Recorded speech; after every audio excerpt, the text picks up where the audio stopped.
Producer గారు, రాధామోహన్ గారు. Sir, ఇప్పుడు పాత సినిమాలు రీ రిలీజ్ల వల్ల కొత్త సినిమాల థియేటర్లు అనేవి కొంచెం ఇబ్బంది పడుతున్నాయి అని చెప్పేసి ఇంత ముందు కూడా కొంతమంది ప్రొడ్యూసర్స్ కామెంట్ చేశారు. సో ఇప్పుడు కలేజా రీ రిలీజ్ అనేది మీకు ఎంతవరకు ఎఫెక్ట్ పడింది?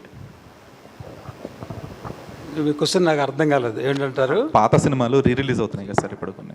సో రీ రిలీజ్ల వల్ల ఆ సినిమాలకు వచ్చినంత ఆడియన్స్ ఇవన్నీ కానీ కొత్త సినిమాలు కొంచెం ఎఫెక్ట్ అవుతున్నాయి అని చెప్పేసి చాలామంది అంటా ఉన్నారు. సో ఇప్పుడు కలేజా రీ రిలీజ్ అయింది, కొంతవరకు అది కరెక్టే, కానీ ఏది మనం ఆపలేం. ఆడియన్స్ పాత సినిమా చూస్తారంటే వెల్కమ్, వాళ్ళు చూస్తారు, తప్పదు కదా. ఇది ట్రెండ్ ఆల్మోస్ట్ ఒక 1 year నుంచి స్టార్ట్ అయింది. అంతకుముందు ఇది ఎవరికి అలవాట్లేదు, ఇప్పుడు స్టార్ట్ అయింది. ఒకళ్ళు చేశారు కానీ ఇంకోళ్ళు చేసి, నేను కూడా చేస్తాను మా బెంగాల్ టైగర్, తర్వాత తెలీదు. సో ఇది కొంచెం ఎఫెక్ట్ ఉంటుంది, but we can't help it, అది తప్పదు. ఆడియన్స్ ఇది చాయిస్, వాళ్ళు ఏ సినిమా చూడాలంటే చూస్తారు. పాత అంటే పాత చూస్తారు, ఇప్పుడు కరెంట్ అంటే కరెంట్ చూస్తారు, లేదా ఇంకో దానికి వెయిట్ చేస్తారు. సో ఇదంతా ఆడియన్స్కే మనం ఇచ్చేస్తాం అన్నమాట, ఫ్రీడమ్. అది మనం ఆపలేం. అది అంటే దానికి ఒక కలెక్టివ్ డెసిషన్ లాగా we can do anything from the chamber కానీ, లేదంటే ప్రొడ్యూసర్స్ అందరూ కానీ కలెక్టివ్ డెసిషన్ టైప్లో. ఇది అంటే పెద్ద సినిమాలు కానీ, లేదంటే సినిమాలు రిలీజ్ లేని టైంలో రీ రిలీజ్లు చేసి కొత్త సినిమాలు వచ్చిన టైంలో దాన్ని అవాయిడ్ చేసే అవకాశం ఉంది. ప్రతి వారం ఏదో కొత్త సినిమా రిలీజ్ అవుతుంటుంది. పాత సినిమాలు 100 కొద్ది ఉన్నాయి. ఎలా చెప్పండి, ఎలా సార్ట్అవుట్ చేస్తారు? తప్పదు కదా. సో ఛాంబర్ దీంట్లో ఇన్వాల్వ్ అవ్వదు, ఎందుకంటే ఇది ఫ్రీడమ్. ఎవరి సినిమా వాళ్ళు రిలీజ్ చేసుకోవాలంటే ఎవరు ఆపలేరు. రిక్వెస్ట్ చేయొచ్చు, ఆ రిక్వెస్ట్ ఎంతవరకు వాళ్ళు అప్లై చేస్తారనేది మనకు తెలియదు. సో ఇది కొంచెం కష్టమైన పనే. సో ఛాంబర్లో ఇంతవరకు డిస్కషన్ జరగలేదు. మేబీ మీ సజెషన్ వల్ల నెక్స్ట్ టైం ఛాంబర్లో మాట్లాడతాం, ఏమైనా చేయొచ్చేమో. అంటే ఫ్రైడే కాకుండా మండే రిలీజ్ చేయమని చెప్పొచ్చు.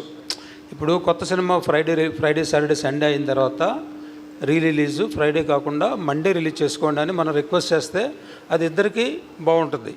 ఇది నాకు తట్టిన ఐడియా, డిస్కస్ చేయాలి. బెల్లంకొండ సాయి శ్రీనివాస్ గారు. Sir, I want to now point of view, Nino, I was part of this and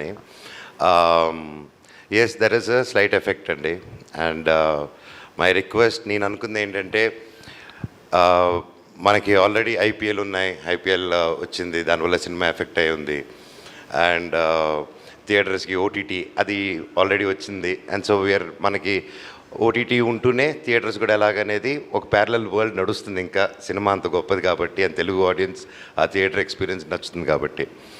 and అన్ని పండుగలు, ముఖ్యమైన డేట్స్ అన్నీ ఆల్రెడీ పెద్ద సినిమాలు ముందుగానే బ్లాక్ చేసుకుంటారు, and you know that. And ఇలాంటి టైంలో నాకు ఫ్రమ్ మై టీమ్ దగ్గర నుంచి కానీ నా సొంతంగా నేనేం ఫీల్ అయ్యానంటే, రీ రిలీజెస్ వీకెండ్ అవాయిడ్ చేసి వీక్ డేస్ ఏదైనా పెట్టగలిగితే that will be a great idea అండి. ఎందుకంటే ఆబ్వియస్లీ దానికి ఉన్న పుల్లు, దానికి ఉన్న స్ట్రెంత్ ఆటోమేటిక్గా ఉంటుంది. అండ్ మన తెలుగు సినిమాని మనమే ఇంకో తెలుగు సినిమాతో చంపుకోవడం ఇన్ ద సెన్స్ ఒక ఎఫెక్ట్ రావడం అనేది I don't think that's good practice. But then weekends అందరూ ఆర్గ్యూ చేయొచ్చు, వీకెండ్స్ ఎక్కడ టైం దొరుకుతుంది అనేసి. ఇట్స్ పెద్దవాళ్ళు కూర్చొని కలెక్టివ్ డెసిషన్ తీసుకుంటే I think it will be a great thing అండి. కీపింగ్ అగైన్ అన్ని పండుగలు, అన్ని మంచి డేట్స్ అన్నీ తీసుకుంటారు కాబట్టి. So I think there should be some collective decision on this అండి. Thank you.